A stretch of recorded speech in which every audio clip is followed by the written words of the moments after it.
Good morning, friends. I'm Shweta Singh, and today I came up with a new video on History Chapter 1 Bricks, Beads and Bones, the Harappan Civilization. And आगे की video आपको part 2 में मिलेगी. Please like subscribe my channel and कोई भी problem हो तो please write और ask on the comment session. Part 2 की वीडियो जल्द ही आपको मिल जाएगी. Thank you so much for supporting. Study about the Harappan civilization. It is called Harappan civilization because first of all Harappan site has been discovered. Indus Valley civilization को Harappan civilization इसलिए बोला जाता है क्योंकि हरप्पा पहला साइट था जो Indus valley में डिस्कवर हुआ था. Dayaram Sahni first discovered Harappa in 1921. Who were the archaeologists involved in the discovery?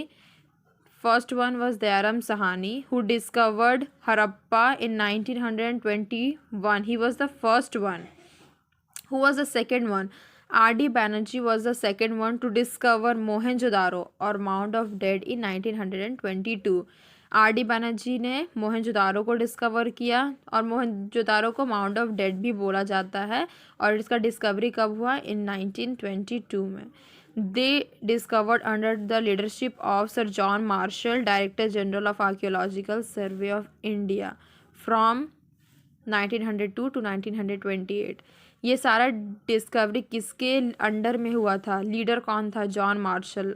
John Marshall के अंडर में ये सब डिस्कवरी हुआ था. और जॉन मार्शल था कौन? John Marshall was the director general of archaeological survey of India. इन कितना से कितना तक? 1902 से 1928 तक. What are the other names of Indus Valley civilization? Other name of Indus Valley civilization is Harappan civilization और सरस्वती सिंधु civilization. उसे सरस्वती सिंधु सिविलाइजेशन क्यों बोला जाता है? सरस्वती सिंधु सिविलाइजेशन इसलिए बोला जाता है क्योंकि 80% ऑफ द सेटलमेंट्स और ऑफ हरप्पा वो सरस्वती रिवर के बगल में फाउंड हुआ, लेकिन वो जो रिवर था वो बहुत पहले ही सूख चुका था. With this we complete the first part, Harappan civilisation.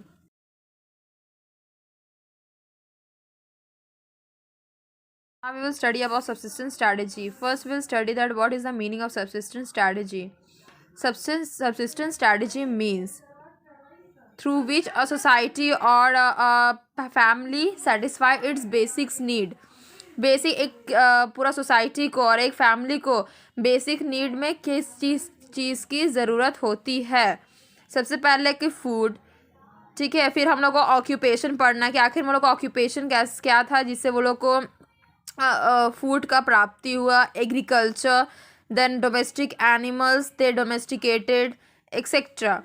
Now will study Harappan people depend on plant and animal for food including fish. Harappan people थे मेनली प्लांट और एनिमल पे अपना फूड के लिए डिपेंड करते थे और सबसे ज़्यादा वो लोग फिश पे डिपेंड करते थे.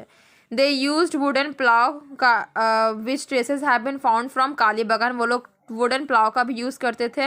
वुडन प्लाव आप लोग देखे होंगे गांव में ऑक्सन के पीठ पे वुडन प्लाव से पूरा जो फील्ड होता था उससे प्लाव हुआ करता था. So wooden plough and stone sickles for harvesting. और स्टोन सिकल्स का यूज़ होता था हार्वेस्ट करने के लिए. ये सब आप लोग को विलेज में देखने को मिलेगी. And also oxen they used for ploughing. Oxen था वो लोग को प्लाविंग के लिए यूज़ करना पड़ता था. ऑक्सन के पीठ में तो वुडन प्लाव को लगा दिया जाता था और उससे जो ऑक्स है वो पूरे फील्ड को प्लाव करता था.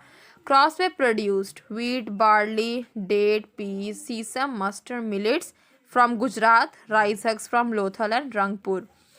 क्रॉप्स प्रोड्यूस हुआ करते थे जिसमें से वीट है, बार्ली है, डेट्स है, पीस है, सीसम है, मस्टर्ड है, मिलेट्स है. मिलेट्स का ट्रेसेस हम लोग को गुजरात से मिला है और राइस हग्स का हम लोग को लोथल और रंगपुर से मिला है. They Harappan were the first one to produce cotton in the world, but sugar cane was not known to the Indus people. सबसे पहले तो हड़प्पन पीपल पहले थे जिन्होंने कॉटन को प्रोड्यूस किया था, बट उन लोगों को शुगर केन के बारे में कोई भी आइडिया नहीं था. No idea about sugar cane कि शुगर केन का कल्टीवेशन कैसे होता है. Now evidence of canal has been found at Harappan site of Shortugai in Afghanistan, not in Punjab और Sindh, and also wells used for irrigation. हम लोग को वहाँ पे कनाल्स का भी यूज़ होता था. हम लोग को ये बात कैसे पता चला? हम लोग एविडेंसेस देखे हैं हड़प्पन साइट ऑफ शोत्तुगाई में, जो अफ़गानिस्तान में है, ना ही पंजाब में ना ही सिंध में। And also wells were used for irrigation, और वेल्स, बड़े बड़े वेल्स का इरिगेशन करने के लिए, फील्ड को इरिगेशन करने के लिए, क्रॉप्स को इरिगेशन करने के लिए बड़े बड़े वेल्स थे, उन लोग को यूज़ किया जाता था। Domestication of animals, they domesticated buffalo, oxen, sheep, asses, goats, pigs, elephant, dog, cats etcetera. वो लोग कौन कौन सा एनिमल को डोमेस्टिकेट करते थे, मतलब पालते थे? बफेलोज को, ऑक्सन को, शीप को, एसेस को, गोट्स को, पिग्स को, एलिफेंट को, डॉग्स को, कैट्स को etcetera.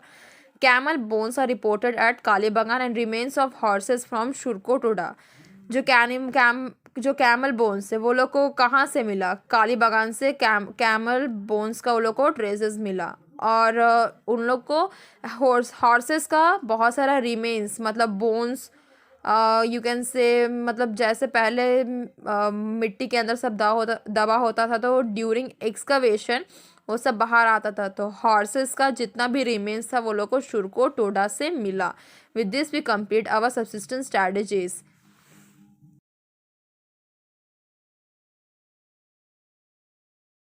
Now we will study about a Mohenjodaro planned urban centre. हम लोग को कैसे पता चलता है कि जो मोहनजोदारो था वो बहुत ही प्लान्ड अर्बन सेंटर था, बहुत ही डेवलप्ड अर्बन सेंटर था।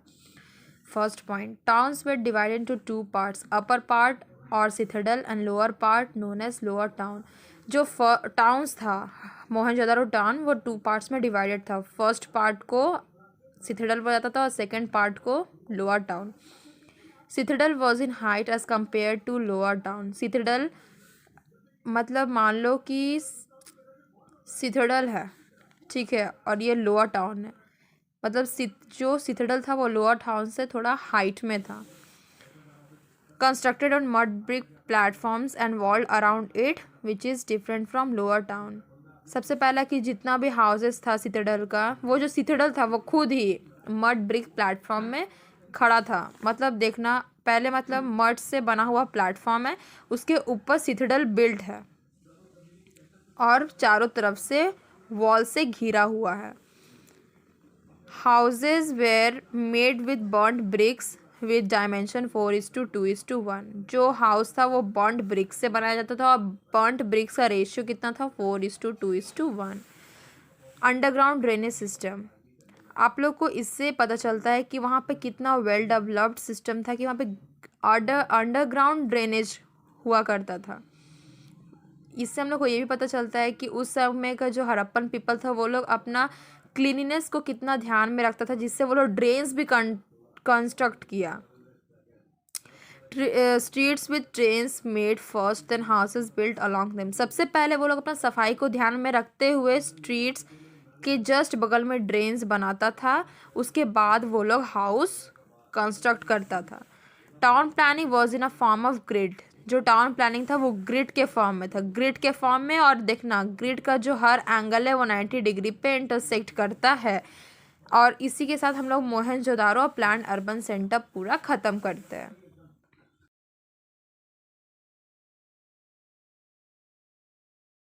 I will start up with domestic architecture.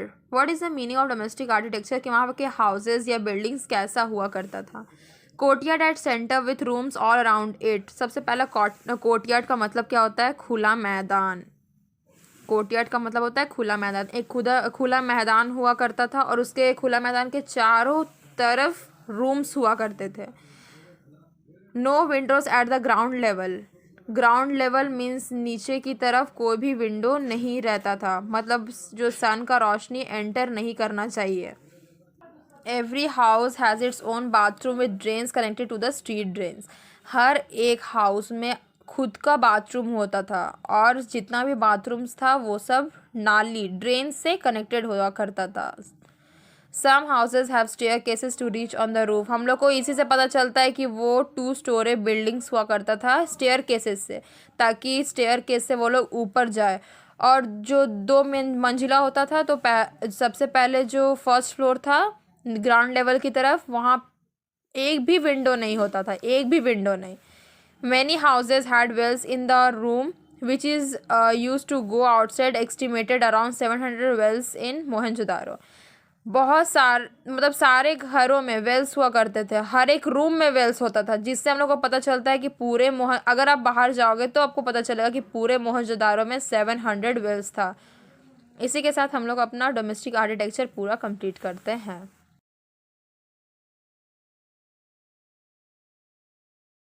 Will study about the Citadel.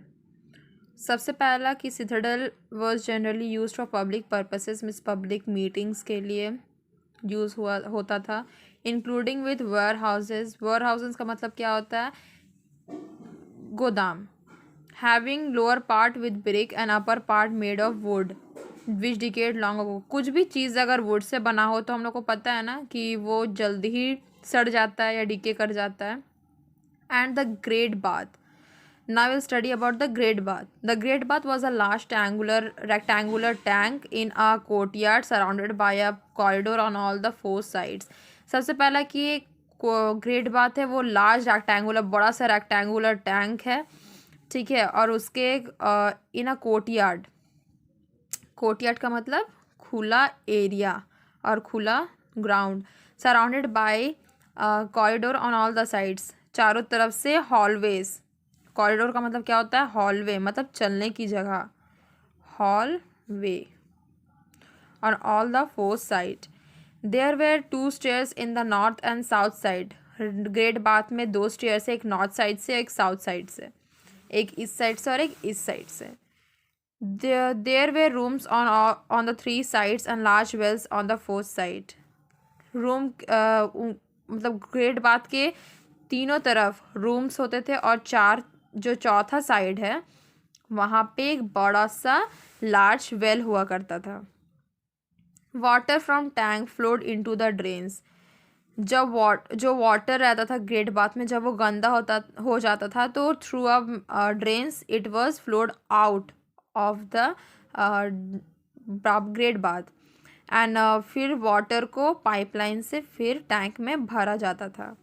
Across a lane to the north having a smaller building with 8 bathrooms with drains 4 on each side of the corridor।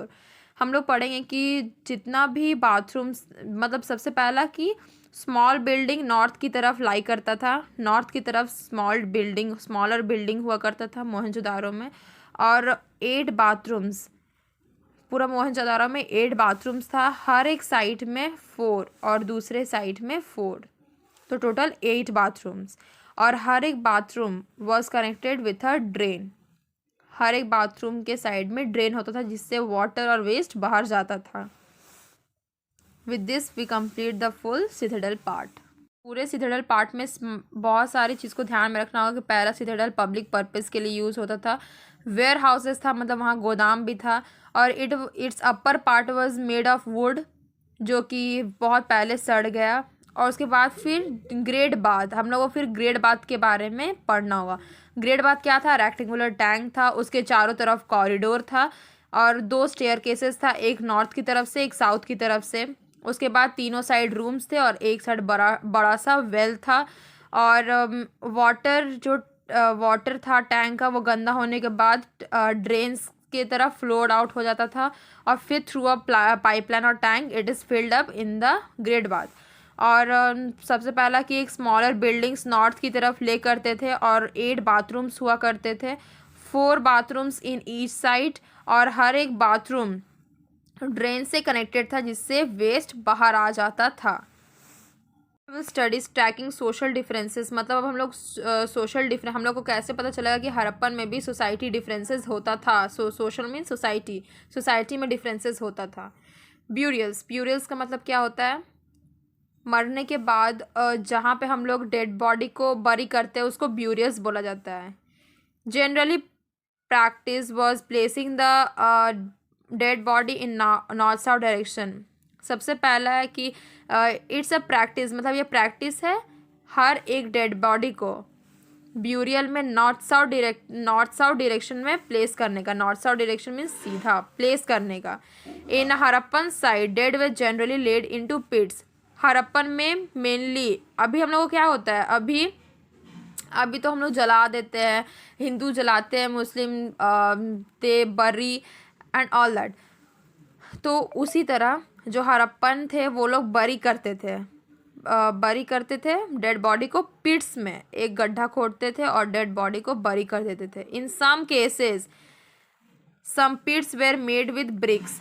बहुत, अब हम लोग को पता कैसे पता चलता है कि सोसाइटी सोशल डिफरेंसेस था, क्योंकि सम केस में, बहुत कम कम ऐसा केस था जहाँ पे मान लो हायर क्लासेस में ऐसा केस था कि वो लोग अब पिट्स को ब्रिक्स से बनाया जाता था। The pits were constructed with bricks, which indicated social differences. Some graves contain pottery and ornament, perhaps they believed in afterlife. सारे ग्रेव्स मतलब जितने भी डेड बॉडी, जहाँ पे डेड बॉडी, सारे आपको पिट्स में, सारे ग्रेव्स में आपको पॉटरी दिखेंगे, ऑर्नामेंट दिखेंगे। क्यों ऐसा क्यों होता था कि वो लोग ग्रेव्स में भी पॉटरी और ऑर्नामेंट्स दिखता था? क्योंकि हड़प्पन पीपल आफ्टर लाइफ में बिलीव करते थे, मतलब उन लोगों का कहना था कि डेथ के बाद भी लाइफ है, तो इसीलिए वो उन लोग सारे सामान के साथ उन लोग को बरी करते थे कि this things will be useful for them for the dead after life. इससे हम लोग को पता चलता है कि सोसाइटी में डिफरेंसेस थे, सोशल डिफरेंसेस थे। आप लोग ग्रेव ब्यूरियल से ही पता चल गया। With this we complete our social differences part. Now we will study looking for luxuries. अब हम लोग पढ़ेंगे कि वो लोग का मतलब वो लोग किस तरह से अपना लग्जरी लाइफ बिताते थे। First category including objects of daily use, querns, pottery, needles, flesh rubbers, body scrubbers. पहला जो कैटेगरी था उसमें क्या था? फर्स्ट की डेली यूज, क्वैंस, पॉटरी, वो लोग कौन कौन सा मतलब हमेशा जो वो लोग ऑब्जेक्ट्स यूज़ करते थे, जैसे पॉटरी, नीडल्स यूज़ करते थे। Flesh rubber means body scrubbers, हम लोग अभी भी यूज़ करते हैं body scrubbers. Archaeologist assumes luxuries objects which are rare and costly, example faience pot made with sand plus silica plus gum and fired is precious because they difficult to make. जो archaeologist थे वो बहुत सारे luxuries मतलब लाभदायक सामान बनाते थे, ऑब्जेक्ट्स बनाते थे। लग्जरीज क्यों बोला जाता है? क्योंकि वो लोग बहुत ही कॉस्टली हुआ करता था, वो लोग बहुत रेयर भी होता था, मतलब बहुत कम भी मिलता था और बहुत कॉस्टली भी था। हम लोग को एग्जाम्पल क्या? फाइन स्पॉट बहुत ही रेयर भी था और बहुत ही दाम का था, क्योंकि वो सैंड से, सिलिका से, गम से बना हुआ था और फिर फाइट किया जाता था। Is precious because they are very difficult to make. वो लोग इतना महंगा क्यों था? क्योंकि उन लोग को बनाना ही बहुत मुश्किल था, तो बहुत कम बनाया जाता था और बहुत कॉस्टली भी था। With this we complete our looking for luxuries. हम लोग को ये दोनों पार्ट में, फर्स्ट तो ट्रैकिंग सोशल डिफरेंसेस में हम लोग को कुछ कुछ पॉइंट को ध्यान में रखना होगा। फर्स्ट क्या कि मरने के बाद डेड बॉडी को, it was a general practice, वो प्रैक्टिस ही था हड़प्पन्स का कि मरने के बाद डेड बॉडी को नॉर्थ साउथ डायरेक्शन में बरी करना पड़ता था। इन हड़प्पन साइट डेड वे जनरली, और हमेशा उस समय हम लोग जैसे उस समय वो लोग क्या करते थे? बरी करते थे, पिट्स गड्ढा खोदते थे और उसके बाद फिर नॉर्थ साउथ डायरेक्शन में बॉडी को बरी कर देते थे। इन सम केसेस पिट्स वेयर, और अब हम लोग को कैसे पता चलता है कि वहाँ पे सोशल डिफरेंसेस था सोसाइटी में? क्योंकि जो रिच पीपल्स थे वो लोग का पिट्स को ब्रिक्स से बनाया जाता था, और उन लोग का पिट्स में आपको पॉटरी और ऑर्नामेंट्स भी मिलेगा। जिससे क्योंकि वो लोग आफ्टर लाइफ में बिलीव करते थे कि मरने के बाद भी लाइफ होता है। लुकिंग फॉर लग्जरीज में क्या कि लुकिंग फॉर लग्जरी में फर्स्ट कैटेगरी में क्या आता है? फर्स्ट कैटेगरी में डेली प्रोडक्ट्स जो डेली यूज़ होता है, जैसे कि querns, pottery, needle, flesh rubber means body scrubbers, जिससे हम लोग अपने बॉडी को वॉश करते हैं। और दूसरा है archaeologist consumes luxuries for objects which are rare. फिर रेयर ऑब्जेक्ट्स, रेयर और कॉस्टली ऑब्जेक्ट्स, हम लोग को पता है ना कि जो ऑब्जेक्ट्स बहुत कम मिलता है, जो बहुत रेयर मिलता है, वो बहुत ही कॉस्टली होता है। जैसे उस समय फाइन स्पॉट बहुत ही रेयर था और बहुत ही कॉस्टली था। क्योंकि उसको बनाना बहुत ही डिफ़िकल्ट था। वो सैंड से, सिलिका से, गम से, and then it was fired and finally the fine spot was made. हम लोग को ये सब पॉइंट्स को दिमाग में रखना होगा। Now we will study about finding out craft production, कि आखिर में वहाँ पे कौन कौन सा क्राफ्ट प्रोड्यूस होता था. इन craft production generally made bead making, शील कटिंग, मेटल वर्किंग, शील मेकिंग एंड वेट मेकिंग. वहाँ पे क्या क्या मतलब क्राफ्ट्स प्रोड्यूस होता था. सबसे पहला तो बीड मेकिंग, फिर शील कटिंग करता था, मेटल से वर्क करता था, शील को बनाता था, और फिर वेट बनाता था. Weight means weighting dies is there ना, वो सब. Material use for making bead is that is a carnelian stone like carnelian, which is of red color, jasper, crystal, quartz and steatite. And metal used like copper, bronze and gold. कौन कौन सा material use होता था बीड में. सबसे पहला तो carnelian जो रेड कलर का स्टोन होता है वो, जैस्पर ब्लू कलर का होता है, क्रिस्टल, क्वार्ट्ज, स्टीयरटाइट, और मेटल्स भी यूज़ होता था बीड बनाने के लिए. कौन कौन सा मेटल, कॉपर, ब्रोंज और gold. Shell, faience and terracotta और burnt clay all are used for making beads. Shell का भी यूज़ होता था, फायंस का भी यूज़ होता था. फायंस पॉट हम लोग पढ़े हैं जिसमें सैंड, सिलिका, गम और फाइड होता था. और टेराकोटा और बर्न्ड क्ले, टेराकोटा का मतलब बर्न्ड क्ले का यूज़ होता था बीड्स बनाने के लिए, so that they could be very hard. Some beads were made for two or more stones and gave those shapes like disc, cylindrical, spherical and etcetera. बहुत सारे बीड्स को मतलब बहुत सारे जो बीड्स होते थे उसको दो से ज़्यादा स्टोन से भी बनाया जाता था. मतलब मान लो कि एक स्टोन में हम लोग कार्लिनियन और जैस्पर यूज़ किए, तो दो से ज़्यादा मीन्स क्रिस्टल भी यूज़ करते थे, क्वार्ट्ज भी यूज़ करते थे, स्टीयरटाइट भी यूज़ करते थे. ऐसा भी बहुत सारा बीड्स था. और बीड्स का शेप्स क्या था, सिलेंड्रिकल, स्पेरिकल और disc shaped etcetera. Some were decorated with painting and designs. बहुत सारा जो बीड्स था वो लोग को पेंटिंग और डिज़ाइन से डेकोरेट किया जाता था, सजाया जाता था ताकि वो सब सुंदर लगे देखने में. Techniques for making beads, स्टीयरटाइट, soft stone powder used for moulded paste. सबसे ज़्यादा कौन सा टेक्निक यूज़ होता था बीड बनाने के लिए. स्टीयरटाइट में सॉफ्ट स्टोन को, सॉफ्ट स्टोन का स्टीयरटाइट में सॉफ्ट स्टोन का पाउडर बना दिया जाता था और उससे मोल्डेड पेस्ट बनाया जाता था जिससे कि बीड को वो लोग मतलब ये टेक्निक यूज़ होता था बीड बनाने के लिए. With this we complete our finding about production. हम लोग को इसमें कुछ कुछ चीज़ को ध्यान में रखना होगा. फर्स्ट क्या कि वो लोग जनरली क्या क्या बनाता था, बीड मेकिंग, शील कटिंग, मेटल वर्किंग, शील मेकिंग और वेट मेकिंग. और क्या क्या कौन कौन सा स्टोन यूज़ करता था, कार्लिनियन जो कि रेड कलर का, जैस्पर जो कि ब्लू कलर का, क्रिस्टल, क्वार्ट्ज, स्टीयरटाइट, और वो लोग मेटल्स का भी यूज़ करता था जैसे कॉपर, ब्रोंज एंड गोल्ड. वो लोग शील का भी, शील, फायंस और terracotta clay means burned clay का भी यूज़ करता था बीड बनाने के लिए. सम बीड जो बहुत सारे ऐसे बीड भी थे जो जिसमें दो से ज़्यादा स्टोन्स का भी यूज़ होता था और वो सब का शेप्स क्या था, डिस्क, सिलेंड्रिकल और स्पेरिकल. और हम लोग क्या देखेंगे कि बीड्स को डेकोरेट किया जाता था पेंटिंग से और डिज़ाइन से जिससे कि वो सुंदर लगे. और टेक्निक्स मतलब और कौन सा टेक्निक यूज़ होता था बीड बनाने के लिए. स्टीयरटाइट को सॉफ्ट स्टोन पाउडर में कंस्ट्रक्ट किया जाता था और फिर उसका मोल्डेड पेस्ट बना के फिर बीड बनाया जाता था.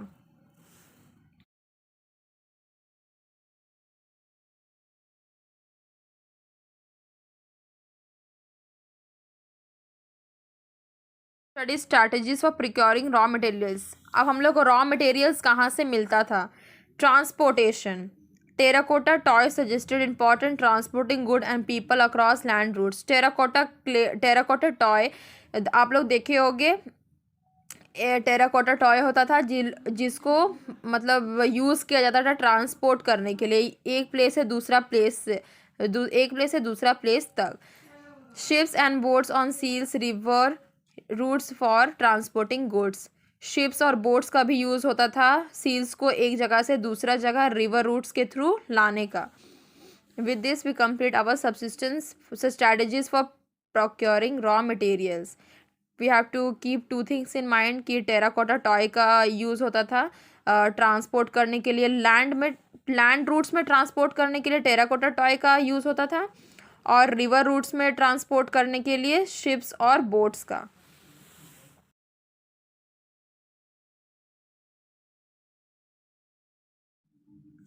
इन this we will study about materials from the subcontinent and beyond, कि आखिर में सारा मटेरियल्स को वो लोग को कहाँ से मिलता था, इंडिया से बाहर से और कॉन्टिनेंट से बाहर से वो लोग को कहाँ से सारा रॉ मटेरियल्स मिलता था।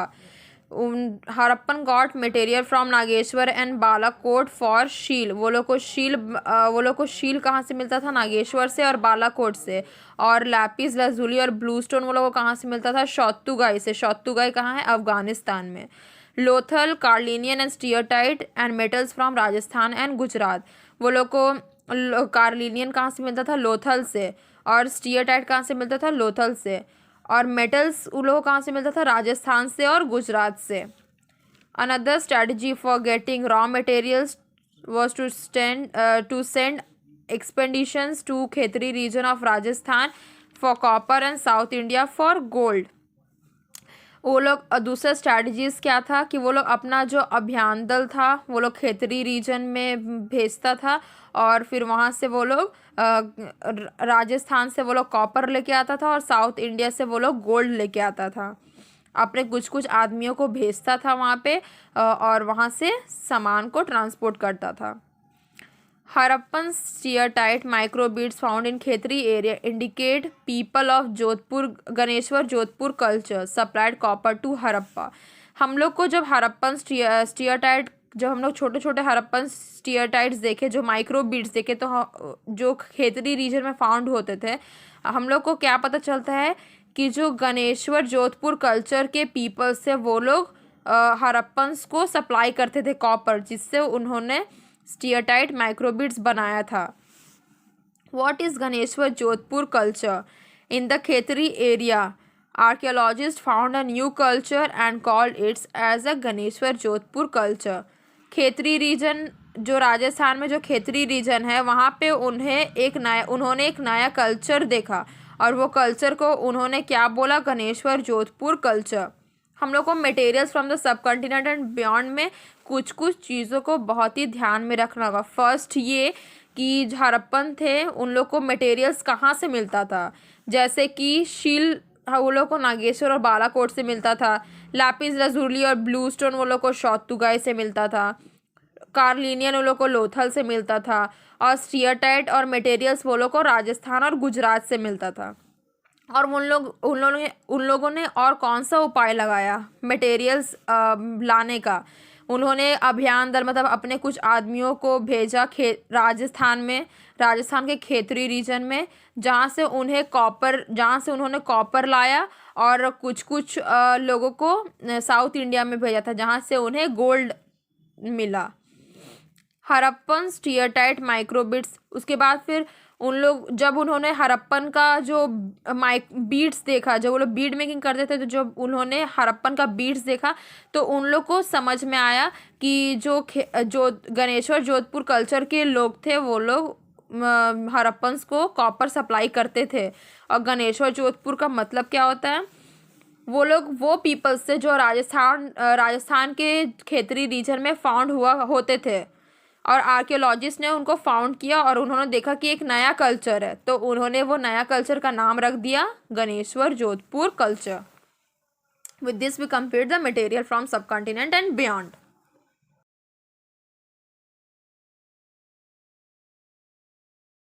Study contact with distant lands, मतलब कि हरप्पन बाहरी कंट्री से किस चीज़ का कॉन्टैक्ट रखता था, ताल्लुक़ रखता था। पहले ये कि वो लोग को ओनम से कॉपर लाता था, कॉपर ब्रॉड फ्रॉम ओनम। दूसरा कि आर्कियोलॉजिस्ट का जो रिपोर्ट है, एनालिसिस है, उससे हम लोग को पता चलता है कि जो ओनम का जो कॉपर है और जो हरप्पन का कॉपर है, दोनों में निकल का ट्रेसेस फाउंड है।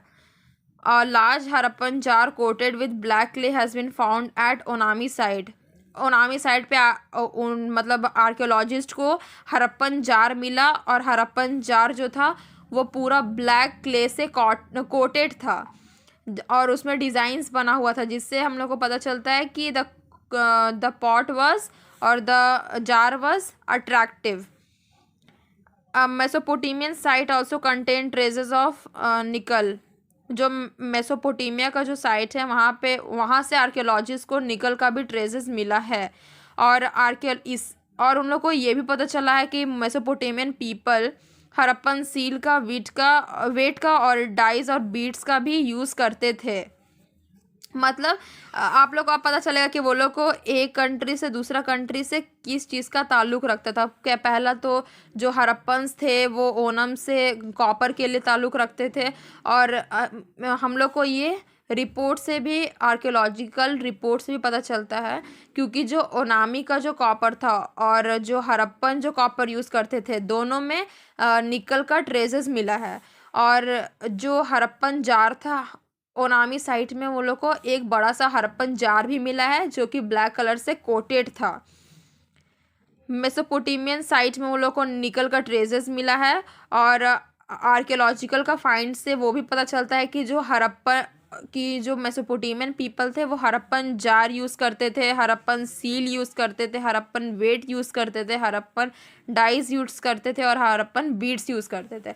और हम लोग इसमें ये रहा हम लोग का हड़प्पन जार जो ओनम साइट में फाउंड हुआ था। और ये है डाइस जो मेसोपोटामिया में फाउंड हुआ था। And with this we complete our contact with distant land para.